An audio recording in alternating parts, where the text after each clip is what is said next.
Okay, fine. We don't need them. Yeah. Right. Good. Okay, hello everybody. Can you hear me speaking? Can you all hear me with the people with the mic, with the headphones? No. Okay. Can you hear me now? I can. Yes. Yes. Okay, we've got them on. Right.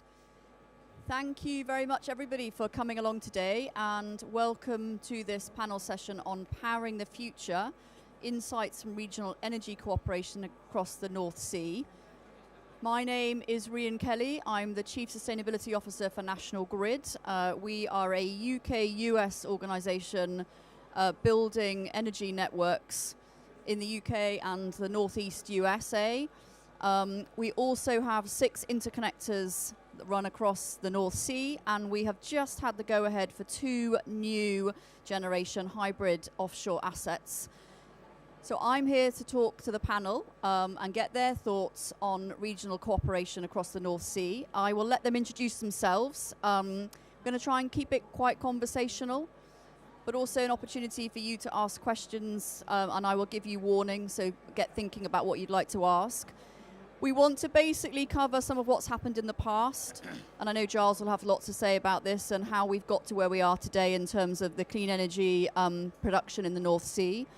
We're going to look a little bit about the policy and regulatory frameworks and the technology that's been needed and will be needed in the future. We'll also think a little bit and talk a little bit about cross-border governance and regulation, and what do we need to do to ensure we're successful going forwards with large-scale projects between different countries. And then also think we'll touch a little bit on how could this regional cooperation in the North Sea be applied elsewhere? What would be needed? Where could it be applied?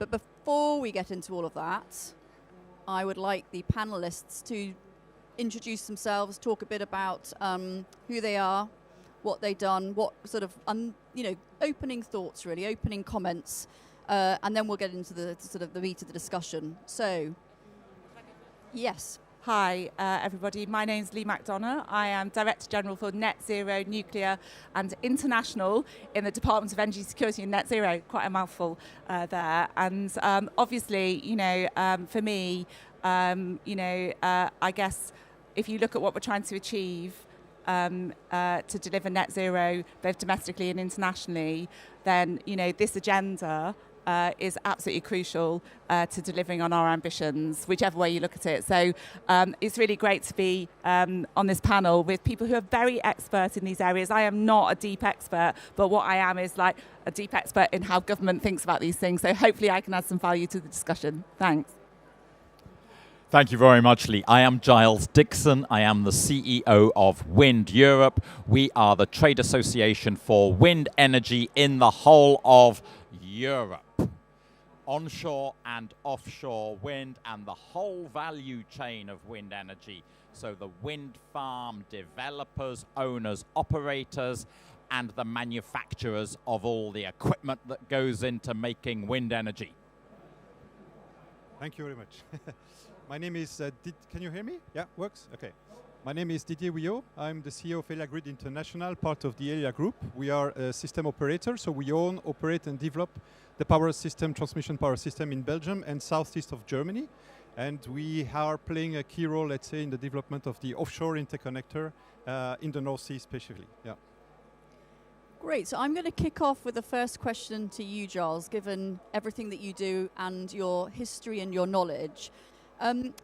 How has the North Sea developed regional cooperation in the past couple of decades, on offshore particularly? What's been successful, and are there anything that stands out to you that that's been particular sort of surprise or interest in sort of development in the last decade or so?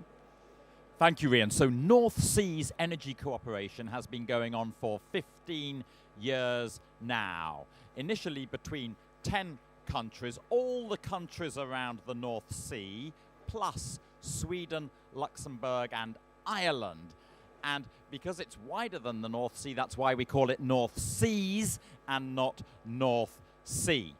Originally, the plan was to develop a grand vision of a meshed grid in the North Sea. And lots of clever people drew up grand blueprints for this. And that was the focus. initially. And then after a year or two, they realized that was just a bit too ambitious. Let's do baby steps. Let's try and align our approach to health and safety legislation so that the crews that are building wind farms in one country around the North Sea, they can go and build wind farms in another country around the North Sea. That got into national legislation on occupational health and safety, which was politically too difficult. We said, well, let's align the lighting and the aviation markings on the turbines. That was too politically difficult. So we settled then on trying to coordinate those things which it was easy to coordinate. When are different countries running their offshore wind auctions? Let's avoid all doing them in November, because then the poor developers will have to work overtime in September and October, and they'll be lazy for the rest of the year. Let's coordinate the timing of our auctions. Fine. What about coordinating our auction design? Because there are lots of different models out there. There's contracts for difference, there's negative bidding, zero bidding. That was politically a bit too difficult. What about coordinating our approach to maritime spatial planning? Aha, yes. And there, the North Seas Energy Cooperation, as it's now called, has done some excellent work. And every country now has to have a maritime spatial plan, and they're all written in broadly the same way. And by maritime spatial planning, of course, we mean where we're going to put the offshore wind, where we're going to have fishing, where will be the shipping lanes, where will be the military activity, where will be the environmentally protected areas, and so on. The next thing they started coordinating was the grid investments. And they really wanted to do that, and they've made some good progress so far, at least in coordinating how they do the simple point-to-point grid connections from the offshore wind farms back to the mother country. And all of the offshore wind in the North Sea is on a simple radial grid connection, okay? In the Baltic Sea, there's actually one wind farm which has a connection to Germany and to Denmark. And we want to start doing things like that in the North Sea as well, because it's win-win. If you build a wind farm on the Dogger Bank in the middle of the North Sea, cables back to the UK, but cables elsewhere too. So the electricity can go to wherever the demand is at any point in time. That improves energy flows between countries, and it enables us to pool our investments in generation and transmission assets between countries. That saves money and it saves space in the sea. And that's a key thing that the North Seas Energy Cooperation is focusing on at the moment. So Giles, I'm going to build on that. Do you want to come in? Go on, come. Yeah, yes. I did. I just felt what you're saying is really interesting, because the key thing that matters, I think, is the North Star, so an ambition. And then even if you find it's really hard to make it work, as you just described, at least you know where you're heading. And I think that is one of the things that I think has been really positive about the North Seas, despite the challenges that you've said, is we've always sort of known where we want to head for. And that, from my perspective, is really crucial parts of making these kind of collaborations work. Maybe one comment from our expertise, our experiences on the first connection we developed between Belgium and the UK, which is the Nemo link. It was already a few years back, but I want to reflect on that because that was one of the first projects we had to develop. And back then, I think everybody looked at that as a nice engineering problem. So we had lots of engineers looking at this and try to solve the technical issues of this project. And then very quickly we realized that it was not about technical issues. So we had to spend a lot of time to coordinate on many, many other things. And that created, let's say, the first real collaboration between two operators to discuss many, many other things than the pure technical, especially the regulatory part, the risk part, the timing, you know, the cap and floor regime, so the regulatory approach, which created, let's say, a lot of benefits. So just to mention, we started from an engineering project and we moved to something much more complex. And I think we learned a lot from that first experience. And I think it's very important to take into account for the next project we will deliver. Yeah. So that brings me to my next question, really. And Giles, I'll start with you, but I think we can go through the panel. So you mentioned it being difficult pulling them together and going through sort of waves to get to a place where it's possible to sort of have spatial plans. What's your views and thoughts on the right regulatory and political frameworks to take them further? Are there technology frameworks that are needed? How do we push this even further? What's required from regulation and policy? Okay, for the benefit of the audience, it's important to highlight that North Seas Energy Cooperation is about connecting the offshore wind farms and coordinating how we build the offshore wind farms, and it's also about purely bilateral electricity interconnectors like Nemo between Belgium and the UK that you've just mentioned. We might at some point in time want to build an offshore wind farm next to Nemo and plug it in if you'll let us, but it's those two separate things. Now, the regulation. So, if you want to build a wind farm in the North Sea and connect it to 2 or more countries around the North Sea, you immediately raise the question, okay, where are we going to sell the electricity, which country, and what will decide in which country we're selling the electricity? That needs regulation. You then have the question, who's going to pay for the building of this wind farm, because 2 or more countries are going to benefit from it. Now, today, the European Union on its own, irrespective of bringing in the UK or Norway, does not know how to share the costs between 2 countries in the EU on how to build an offshore wind farm. They are still scratching their head, what is the cost sharing formula? And they have to sort this out as soon as possible. It's the top priority for North Seas Energy Cooperation today. Thanks. I would agree with that. I mean, I guess in headline terms, what you're saying is the devil is in the detail, right? Yeah. So it's really easy to have these statements about hybrid assets, and as you've highlighted really well, Giles, the complexities that we're trying to overcome. These are the things that take a long time to sort out. So again, I just think from a political perspective, you have to have combined political ambition to work on these things, to instruct people to get on with this and find a way through. And actually, I mean, you highlighted very clearly, the challenges. We'll come on to it maybe a bit later, for the UK since we left the European Union, which adds another hurdle. But I do believe, maybe I'm an optimist, I do believe there is a way through on these things if the imperative becomes strong enough and the prioritisation is given from the top down to enable, the businesses and those that are actually going to deliver these things in the real world to get on with it. No, and just one comment. Indeed, you mentioned there's one hybrid interconnector in operation, and that's the one between Germany and Denmark. We are operating as Elia Group. That's, the combined grid solution, we call it, Krieger's flag. So it exists. We did that.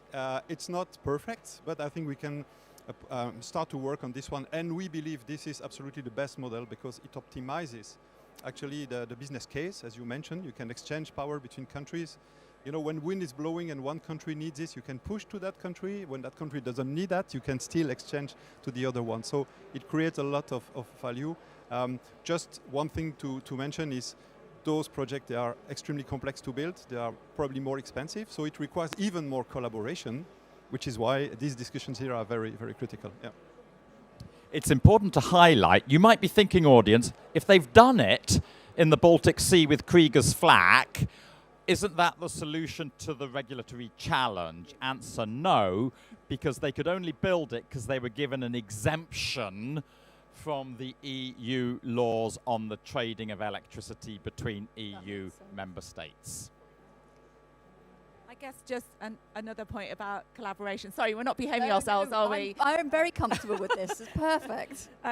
We do have history of interconnection more broadly. And, I think the sort of situation after the war in Ukraine, where, for example, the UK gas interconnectors helped ensure that European storage levels were high, or where we share on demand and therefore cost benefit for consumers on electricity interconnections. So, some of the sort of high level principles about making this work are actually already there. But as we keep saying, the devil is in the detail, and the regulatory underpinning, I think, is the key aspect we've got to start focusing on. And also, Lee, Norwegian gas pipelines to the EU have been crucial. The EU is deeply grateful to the Vikings and the Anglo-Saxons for having provided all the gas to help plug the gap left by cutting off the Russian pipeline gas. So we've talked a bit about regulatory frameworks. We talked about the history. Didier, I was going to bring you in because you've mentioned the project in the Baltics, but you've also, and I'm assuming it's not the same one, but Prince Elizabeth Island. I wonder whether it's worth just unpacking that a bit as an example of sort of what's happening today. Absolutely, because we have this hybrid interconnector, which is not perfect, as you mentioned. Just to mention that also a complexity of those hybrids is because we have two regulations. One is the transmission. So we have one regulation to transmit power from one country to the other, and then we have the generation regulation. Yes. And those are two different regulations. When you build an asset which is doing both, then you have some complexity to combine those two things. What we are developing in Belgium for the moment, which we call the Princess Elizabeth Energy Island, it's an extension of this kind of project. It's an island where we will put assets, so AC technology, DC technology, to connect the nearshore, let's say, wind farms to that island. But that island is also used to connect to further production resources. So to the UK, for instance, to Denmark, to Sweden. So we can extend that island to those countries in other hybrid connectors. So each connection to those countries will not be a single point-to-point. It will also be hybrids.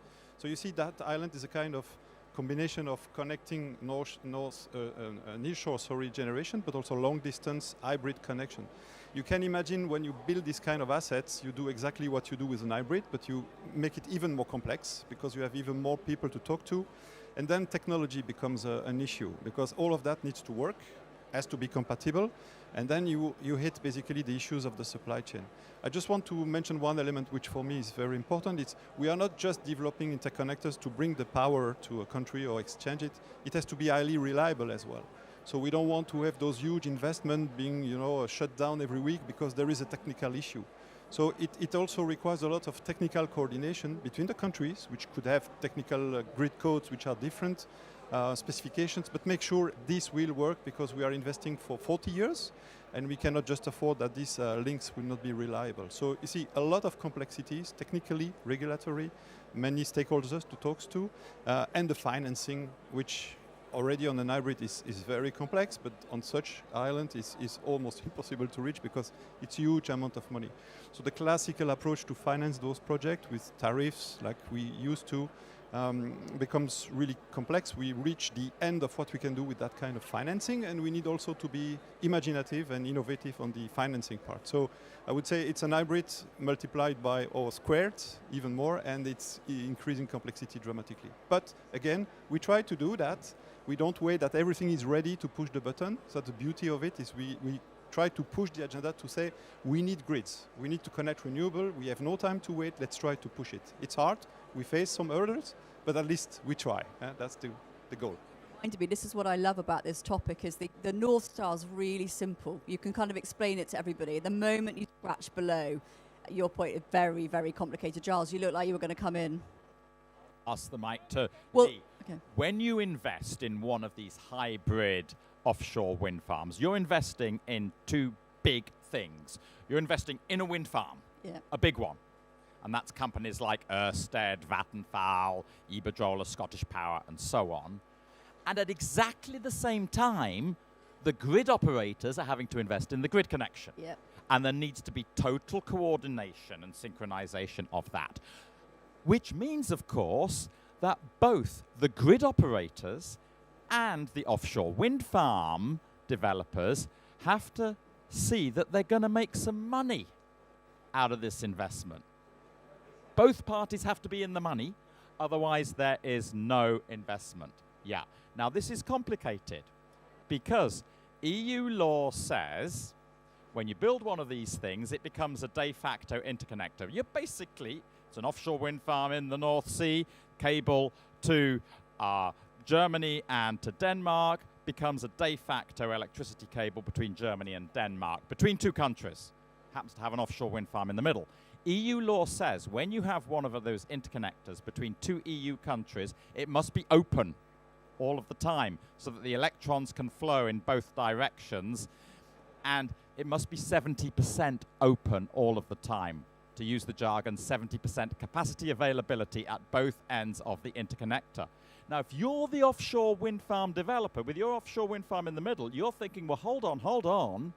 The electrons I want to put into these cables might get squeezed out by this requirement that the two countries have to keep either end of the interconnector open and to be sending electrons from one to the other.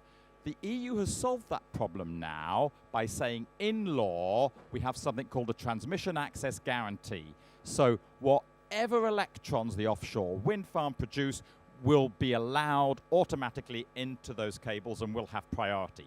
Fine, that's only part of the problem.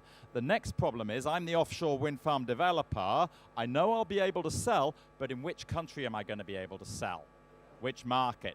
And the prices might be lower in one country than the other. They will by definition. And until I've clarity on what my revenues are going to be, where I'm going to be selling the electricity, I'm not going to invest. And we haven't got that clarity yet. That is the next thing we have to solve at EU level. I think this is, so what I feel is, you know what the problems are. That is actually a massive positive, because this industry is so well advanced and it's so, established. And actually, the problems you're describing are significant. So I'm not trying to, say they're not. But, when you stand back and you look at the imperative now to really accelerate on our decarbonisation of our power systems, when you look at the imperative for energy security, when you look at the imperative for climate security, then these things, the fact we know what the challenges are. So all it takes, just to be really blunt, is the will to do it. I do not believe that it is beyond our ability to solve these problems if we choose to do it. So it is just about continued focus, I guess, and being very clear about the benefits and the positive outcomes that we can deliver through these. And I know I'm sitting here as a government official and sort of saying these high-level things, but I actually believe them to be true. And, I think sometimes there's a mindset issue about, if there's problems, there's always problems. So, we need to turn this into a positive position, which is we know what the challenges are. Don't come and tell me, I know you're not doing this, Giles, but don't come and tell me 75 reasons why I can't do this. Let's talk about what has to be true in order to make this happen. I think that's a great comment. And I guess what we're here doing is thinking there's a new way of doing things for the energy transition. It's about delivery and solutions. I have picked that up from the panel. But I wanted to move on a little bit to governance and how we work together. And Lee, you made a comment previously about the UK and Brexit. And so I wanted to come back to you on how does the UK play in this? How does it cooperate? What governance have you set up? How have we had to adapt to still remain part of this conversation? Yeah, no, it's a great question. And actually, just before I answer your question, it is worth saying, obviously now we have a new government, and my Prime Minister, Keir Starmer, has already been over and had very good, productive discussions with President von der Leyen about the EU-UK relationship and how we can reset that. So we're in a context now which offers a lot of opportunity, I think, and potential for really constructive engagement across the piece. And I guess having sort of said that, from my perspective, we just see collaboration, whether we're in the EU or not, with this shared resource that we have of the North Seas as an absolute no-brainer. I mean, and that's why we have continued to try to find ways to engage despite having left the European Union. And obviously we signed an MOU between the UK and NSEC, I think it was in, just checking, 2022. And we have done so much to lean in to try and make sure that we can fully engage in the processes. And I think the UK has a lot to offer. We have a lot of experience, we have a lot of knowledge and understanding, and I think that we also remain really committed to the overall objective here, which was from the Ostend declarations, about this idea of the North Seas as a green power plant for Europe. And so, despite having left, we do still have that strong connection. Now, having said that, I wouldn't want to say that it's always been easy, because it hasn't. And to be blunt, it's been quite difficult at times, because we haven't been invited to meetings, and we haven't been able to be influential in the discussions. Now, there are limitations to what the UK can expect to do, because if there's discussions about EU policy, it's absolutely right. The UK does not have a part in that, and we respect that those discussions need to happen separately. That's, we relate through the Trade and Cooperation Agreement. That's how we relate to NSEC. But having said that, there's still much more we can do. And I'm really, really pleased to say that, I've seen a really significant shift in recent times to sort of welcome us back into the NSEC tent. With the constraints that we still have. So, for example, Minister McCarthy, she went to the latest ministerial meeting, and she was very warmly welcomed to that. It was really, really positive. So I feel quite positive that where there's a will, there's a way. And the other thing I should just say specifically, actually, for both our Danish and previous Dutch NSEC co-presidencies, they were very, very material in making sure that the UK could continue to contribute in a constructive way. So I guess what I feel is, despite, on the face of it, quite difficult relations, because of the imperative, because of this shared resource that we have in the North Seas, we found a way to try and make it work. That's really positive to hear. Giles, you're based in Brussels. How's it felt from your side? The 8 other countries that are in the North Seas Energy Cooperation. By the way, Sweden has just left, so now it's gone down from 10 to 9. Sweden left because they're not interested in offshore wind, basically. They want to build lots of nuclear plants. Fine, okay, whatever they want to do. Now, the 8 other countries all want the UK to be playing a full part in all of these conversations. They want the UK in every single meeting, even when they're discussing matters that are EU law. In the European Commission, there are some civil servants, worthy individuals, I'm sure, who are the guardians of the Brexit agreement, who say, no, the UK ministers or officials are not allowed in the room when we're discussing those matters, which are exclusively a question of EU law and policy. And this really frustrates the other national governments, including the Belgian government, I know. This has got to change. Yeah, and still there are good news. For instance, we heard that Ofgem has recently approved the proposition to develop another interconnector to the UK from Belgium, the Nautilus link. So you see the ball keeps rolling, because we are optimistic and we know we'll manage to find a solution. And so we have to continue to talk together, collaborate, and have those meetings like Ostende and the next one in Hamburg. And that's how we want to push the agenda further. And to confirm what you mentioned, Belgium and Germany, we need to import energy from the North Sea. So of course we are willing to play that game, to work together and share this wealth that is there around the North Sea. Yeah. Didier, you've got the microphone. I'm going to ask you a question. Giles, unless you wanted to come in. I'm going to move us slightly. This is one of my last questions, so I'm going to sort of look at the audience and prep you for asking questions into the brilliant panellists. But you, I think, are looking internationally. So you've mentioned the Baltic. We've talked entirely about the North Sea. So where else could this be applied? If you applied it somewhere else, what would we do differently? What have we learned that would make it successful elsewhere? First question is, yeah, I'm representing EGI, so Elia Grid International, so we do business in other parts of the world as well, so globally, so to say. So I can guarantee you there is a need everywhere we go. So you can go in the Mediterranean Sea, there is a need to export power from North Africa to Europe. If you go to Southeast Asia, those countries want to interconnect each other. Singapore recently announced they would like to import 8 gigawatts of renewable energy from neighboring country, which is the first time actually they're considering importing or being dependent of other countries to import renewable energy. We see data centers coming everywhere, which creates the need of importing more renewable energy. So you can translate that in many, many places. So there is a need. And they are all looking at Europe to find the keys on how to do that quickly and efficiently. So the lessons that they can learn from us, I think, are very important. One thing is planning. It's like, you need to put your priorities where they have to be. So you cannot build a network like that. You need to select where it makes sense. And you know, the methodologies that have been developed in Europe, like the cost-benefit analysis of ENSOE, how to prioritize things, it's not perfect, but it helps to locate actually the projects which are creating the most welfare for the people. Because at the end of the day, all of that needs to be affordable, especially in those regions. So, you know, putting those methodologies to prioritize things, find new ways to, or innovative regulatory frameworks so that people can make it affordable, finance those projects, very important, how to finance those big projects. Europe can still do that. In those countries, it's a bit more complex. So we have some ideas, especially on the hybrid and on the energy island, on how to finance these things with, like, you know, creating this offshore investment bank where you can leverage private and public investments, things like that, make a lot of sense for them. So again, a lot of examples we can take from Europe. And again, it's a bit of a pity that we have those bottlenecks now on the political level, because I think it's slowing down the process. But I can guarantee you that there is a huge need to develop those frameworks to support internationally these developments. Yeah.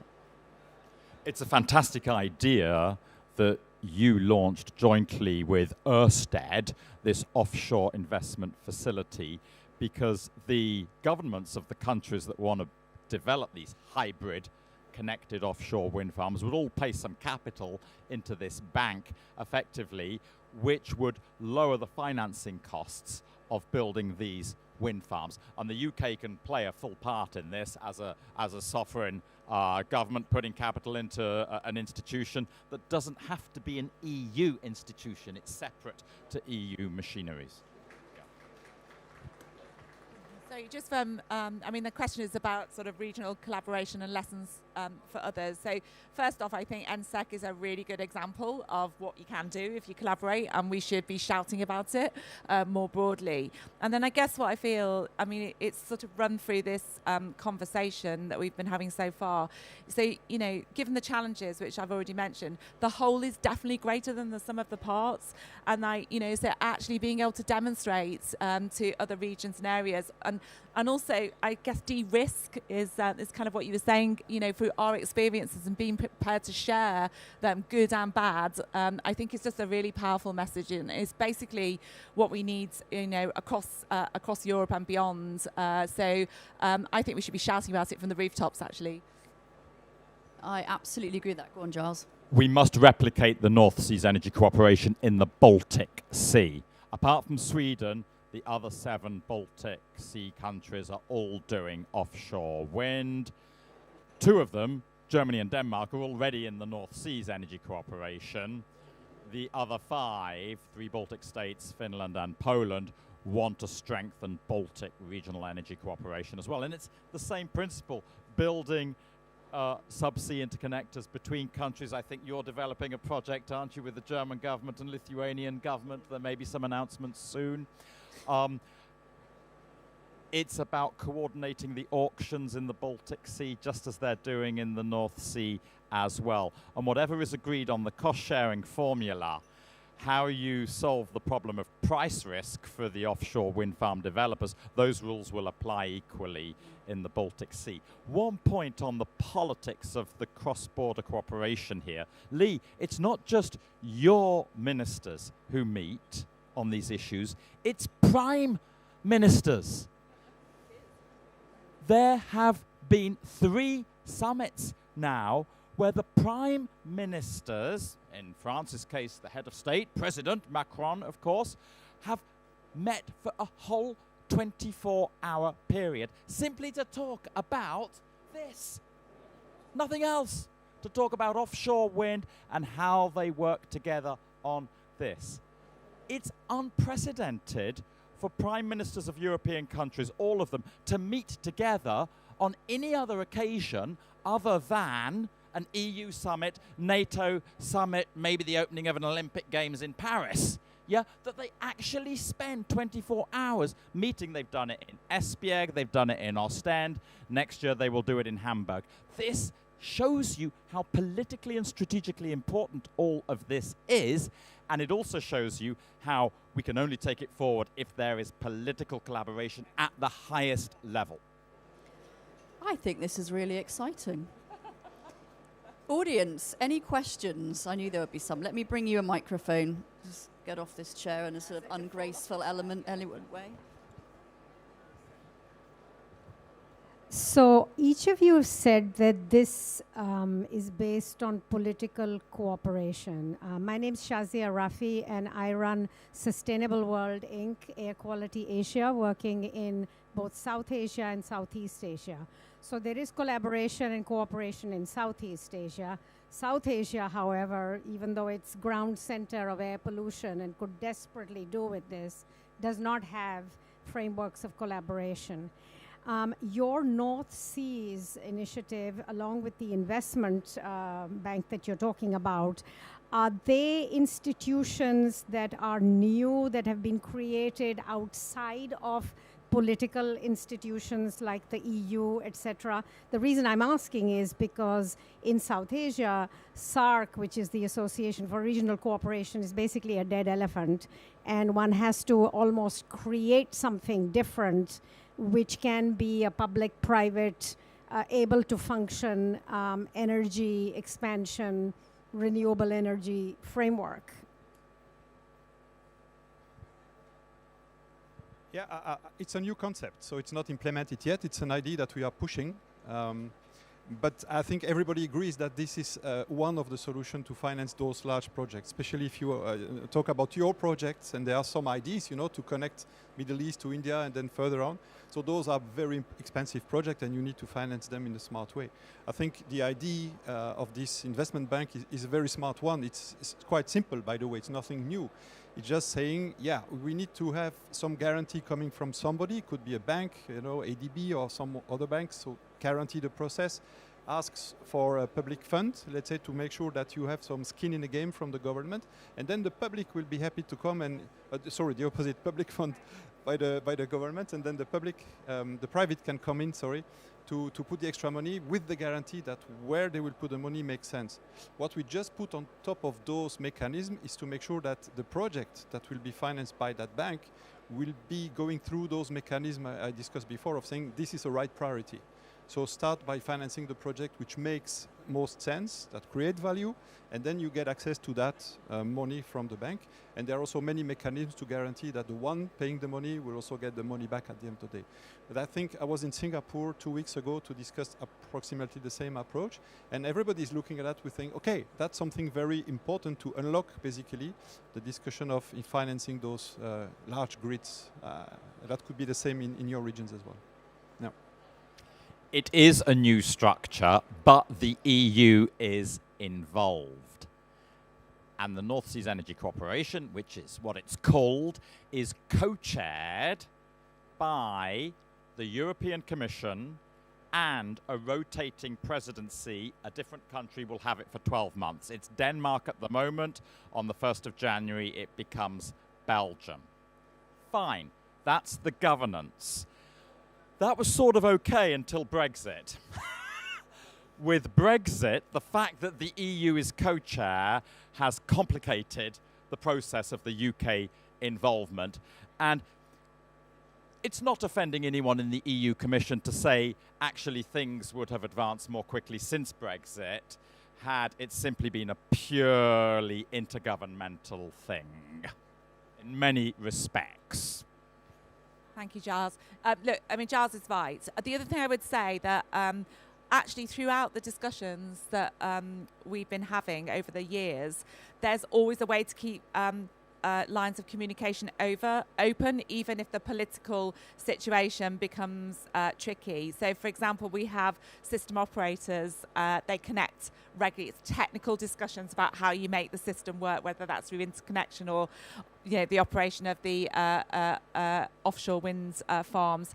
And actually, we relied on that sort of technical engagement quite a lot early on to keep the lines of communication open when it wasn't feasible to have the sort of political engagement in the way that we necessarily all wanted to. So I guess from my perspective, to be successful, you do need that political join up, but there are other ways as well as you go down through the system to make sure that we can continue to engage and work together.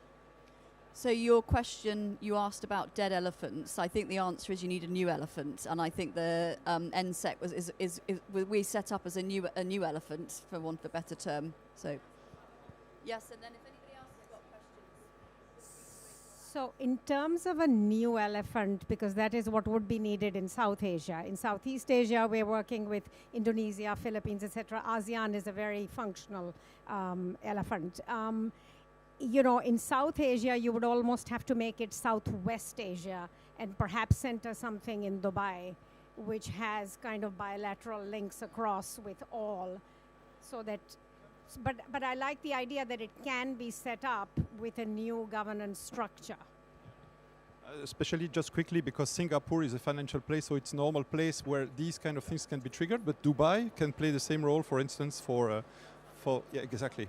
So you can benefit from the local financial place to trigger this kind of mechanism, and I think it's totally feasible. And in Singapore, actually, the bank were very happy to hear about this kind of mechanism and happy to play a role. So maybe the same idea can be pushed in other places as well, because that's, I think, a golden key to unlock the future of those grids. Yeah.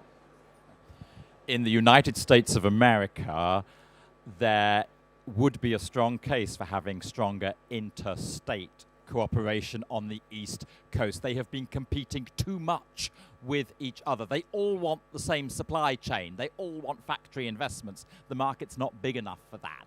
They're beginning to learn their lessons now and are starting to coordinate more. Has anybody else got any questions they'd like to ask? In which case, I do have a technical one, which I'm going to ask for you. Oh, sorry. There you go, Matt. Thanks, Ron. Thanks to the panel. That's been a great conversation. Matt Hine from National Grid. Giles, you flagged that one of the problems here is with some civil servants in the European Commission. So as a representative of a British company that's just trying to unblock a lot of this, and to both Lee and Giles, what should we be doing to try and unblock the issue with the Secretariat General? Because it seems to us to be very, very important to do that. Facts, data, evidence. Yeah, I would say the same. Fact, data, evidence, and collaboration with others having the same experience. And it's very good that your company, Matt, and Breakthrough Energy, represented by Mr. Philip Offenberg in the audience there, together with Wind Europe, have sponsored a report which is about to be published, which will define the economic benefits to consumers in all the countries around the North Sea of the UK being fully involved in all of this. And the numbers are going to be very big and impressive. So I'm going to ask a final question, probably to you, Giles, but everybody should come in if they want. And then I think we could probably wrap up with a few closing thoughts and sort of takeaways for the audience.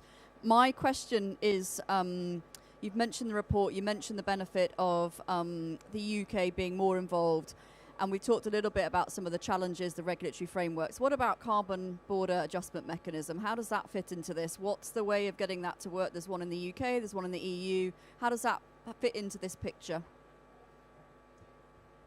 So, to get the UK fully involved in all of this, there needs to be agreement between the EU and the UK on how to trade electricity between the EU and the UK. Some of you might be thinking, what?